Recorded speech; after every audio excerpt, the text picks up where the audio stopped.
ಇಲ್ಲ ಇನ್ವಿಟೇಷನ್ ಶಿವಣ್ಣಂಗೆ ಫಸ್ಟೇ ಕೊಟ್ಟಿದ್ದೆ ಅವಾಗಲೇ. ಶಿವಣ್ಣ ನೋಡೋಕ್ಕೆ ಬಂದೆ, ಭಾಳ ಖುಷಿ ಆಯಿತು. ವೆರಿ ಹೆಲ್ದಿ, ಕ್ಯಾನ್ಸರ್ ಫ್ರೀ, ಆರಾಮಾಗಿದ್ದಾರೆ. ಆ್ಯಂಡ್ ಏನು ಭಾಳ ಖುಷಿಯಾಗಿ ಹೇಳಿದ್ರು ಶಿವಣ್ಣ ಆರಾಮಾಗಿ ಶೂಟಿಂಗ್ ಕೂಡ ಮಾಡ್ಬೋದು ಇನ್ನೊಂದು 2-3 ವೀಕ್ಸಲ್ಲಿ ಅಂತ. ಸೊ ಭಾಳ ಖುಷಿ ಆಯಿತು. ಅವರು ಅಂದರೆ ಒಂದೊಂದು ಅದ್ಭುತವಾದ ಎಕ್ಸಾಂಪಲ್ಲು ಕೂಡ ಶಿವಣ್ಣ ಈ ವಿಷಯದಲ್ಲೂ. ಏಕೆಂದರೆ ಆ ಥರದ್ದೊಂದು ಪರಿಸ್ಥಿತಿನ ಗೆದ್ದು ಮತ್ತು ಅದೇ ಎನರ್ಜಿಲಿ ವಾಪಸ್ ಬಂದಿದ್ದಾರೆ. So definitely very inspiring.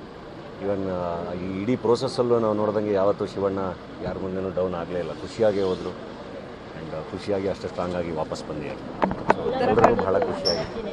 Definitely ನಿಮ್ಮ ಸಿನಿಮಾ ಪೋಸ್ಟರ್ನು ಎನರ್ಜೆಟಿಕ್ ಆಗಿ ಕಾಣಿಸ್ಕೊಂಡಿದ್ರು, ಉತ್ತರಾಖಂಡದ್ದು.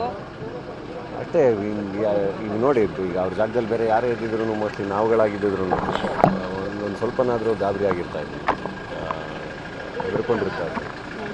ಯಾವತ್ತೂ ಶಿವಣ್ಣ ನಾನು ಹೆದರ್ಕೊಂಡಿದ್ದು ನೋಡಲಿಲ್ಲ. ತುಂಬ ಧೈರ್ಯದಿಂದ ಗೆದ್ದು ಬಂದಿದ್ದಾರೆ. We are all very happy.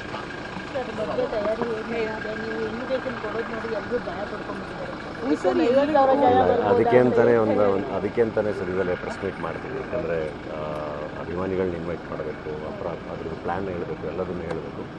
ಸದ್ಯದಲ್ಲೇ ಪ್ರೆಸ್ ಮೀಟ್ ಮಾಡ್ತೀವಿ. ಗೊತ್ತಿಲ್ಲ, ಪ್ಲ್ಯಾನ್ ಮಾಡ್ತಾರೆ.